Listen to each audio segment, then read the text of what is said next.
How to make fields required on Jira. So hi guys, the first thing that we're going to do is to simply open our browser and go to atlassian.net, sign into your Jira account, and by then you would be able to be routed to your workspace basically. Now in your workspace, you can actually see here in the upper corner your work, projects, filters, dashboards, teams, apps, and the likes. So, what we're going to click right here is projects. After that, go to view all projects this time. And then in the upper right hand corner, you can actually see your profile and settings.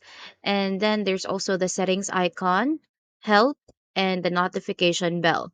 So here we are going to click on our settings button and we are going to go to projects this time. Now we are going to be routed to our manage projects page. Let's just click on this one.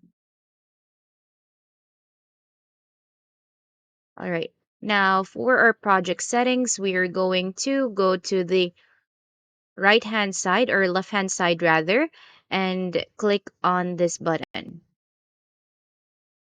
Now, the next thing that we're going to do is in the left hand side, there's a panel again, and we are going to go to issue types.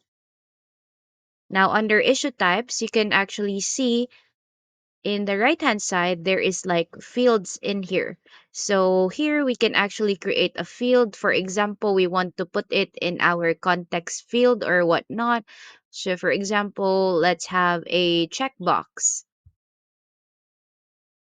Now you can input your the name of the field and then the description and also like options since this is like a checkbox.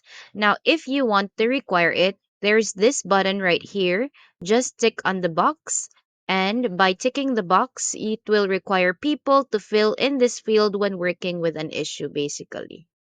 So that's about it for today's video guys. Hope you find this helpful and thank you so much for watching.